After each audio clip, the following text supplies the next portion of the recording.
Everyone, मैं हूं प्रेरणा और स्वागत है आपका यूट्यूब सहेली चैनल में। फ्रेंड्स, आप दोनों हस्बैंड वाइफ गर्भधारण की तैयारी कर रहे हैं, लेकिन कई बार ऐसा होता है कि आपको मौसम बदलने पे इन्फेक्शन हो जाता है, बार बार आपको बुखार आ जाता है, तो बार बार सर्दी जुकाम हो रहा है। तो ये एक रेड साइन है, ये एक डेंजर साइन है आपकी फर्टिलिटी के लिए। अब आप जानना चाहेंगे ऐसा क्यों? तो वीडियो को अंत तक देखिए और समझिए और इसका सॉल्यूशन भी जानिए। कई बार बहुत सारी महिलाओं को गर्भ शुरुआती कुछ हफ्तों में ही गिर जाता है, उनको टेस्ट पॉजिटिव आता है। प्रेगनेंसी किट में जब टेस्ट करती है तो पॉजिटिव आता है, लेकिन एक महीना भी नहीं बीतता उसके अंदर ही उनका टेस्ट भी नेगेटिव आने लग जाता है और उनको ब्लीडिंग भी स्टार्ट हो जाती है। तो ऐसा क्यों होता है? ये एक अनएक्सप्लेन्ड इनफर्टिलिटी का लक्षण है। अनएक्सप्लेन्ड इनफर्टिलिटी के कई रीज़न हैं जिनको मैं कई एपिसोड्स में आपसे शेयर कर चुकी हूँ, और आज मैं अनएक्सप्लेन्ड इनफर्टिलिटी के इम्यूनिटी वाले एस्पेक्ट को आपसे शेयर कर रही हूँ कि किस तरीके से कमज़ोर इम्यूनिटी में भी आप गर्भधारण कर सकते हैं और इसके लिए आपको क्या समाधान करना चाहिए। फ्रेंड्स, एक ही परिवार में सभी लोगों की इम्यूनिटी एक सी नहीं होती, तो उसके लिए हमको इम्यूनिटी बूस्टर लेना होता है। अब ये इम्यूनिटी बूस्टर क्या होता है? ये बिल्कुल प्राकृतिक चीज़ें हैं, जैसे कि तुलसी आपके भी घर में होगी, गोट का मिल्क, बकरी का दूध, गिलोय। अभी कोरोना के समय में आप सभी ने इन चीज़ों को काफ़ी यूज़ किया होगा। तो इन्हीं चीज़ों को यूज़ करके एक सही फॉर्मूले में, एक सही कॉम्बिनेशन में इम्यूनिटी को बूस्ट किया जाता है।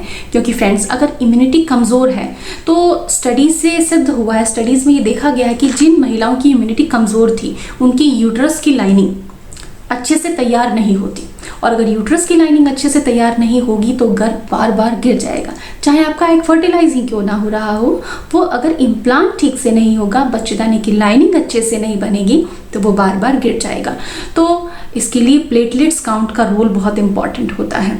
तो इसके लिए हमें क्या करना चाहिए, हमें कौन सी चीज़ खानी चाहिए, कौन से काम करने चाहिए?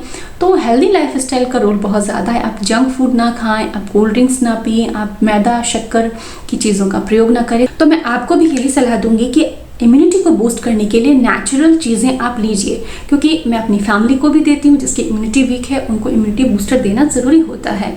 आप भी मेरे परिवार का हिस्सा है, तो मैं आपको भी सलाह दूंगी कि अगर आपको लगता है कि आपकी इम्यूनिटी वीक है, आपको बार बार इन्फेक्शंस हो रहे हैं, तो आपको इम्यूनिटी बूस्ट करना चाहिए। तो इसके लिए जो नेचुरल चीज़ें हैं वो एक परफेक्ट कॉम्बिनेशन में एनवेडा के इम्यूनिटी बूस्ट में है, और एक बहुत ही अच्छा फॉर्मूला है। इसके अंदर पपाया लीफ का एक्सट्रैक्ट है जो कि प्लेटलेट काउंट को बढ़ाने के लिए यूजफुल है।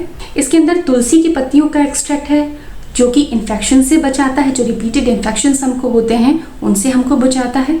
गिलोय, मेथी, अनार, गोट मिल्क पाउडर, कारक्यूमिन, ये सारी चीज़ें इसके अंदर है। इसे हस्बैंड वाइफ दोनों ले सकते हैं, लेकिन प्रेग्नेंट वुमन हो या फिर छोटे बच्चे हों या नर्सिंग मदर्स हैं जो अभी ब्रेस्ट फीड करा रही हैं, उनको बिना सलाह के इसको इस्तेमाल नहीं करना है। अब हम जानते हैं कि मैं इसे सबको कैसे देती हूँ।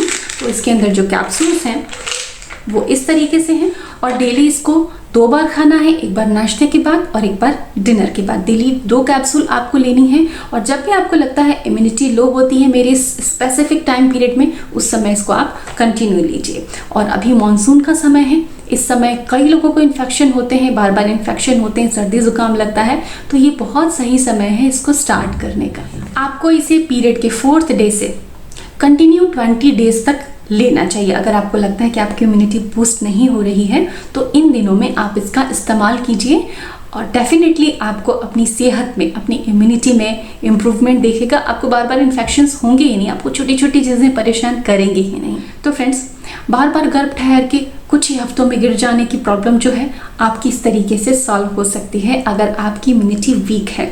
आप इसका इस्तेमाल कीजिए। कई लोगों को प्रोडक्ट खरीदने में, जो कुछ भी मैं बताती हूँ उसको परचेस करने में प्रॉब्लम आती है, इसलिए मैंने डिस्क्रिप्शन में और कमेंट सेक्शन में भी इस प्रोडक्ट का आपको लिंक दिया है जिसको आप डायरेक्टली जाके परचेस कर सकते हैं। तो फ्रेंड्स, उम्मीद करती हूँ कि आपकी प्रॉब्लम का सोल्यूशन आपको मिल गया होगा और आप इसका इस्तेमाल करके अपनी सेहत में डेफिनेटली सुधार महसूस करेंगे। इसी तरह प्रेगनेंसी केयर और बेबी केयर से रिलेटेड जानकारी के लिए आप मुझे इंस्टाग्राम पे यूट्यूब सहेली पेज पे फॉलो करें और यूट्यूब मॉम चैनल पे भी ज़रूर फॉलो करें। हंसते रहिए, मुस्कुराते रहिए, और मिलते हैं अगले एपिसोड में। Thanks for watching.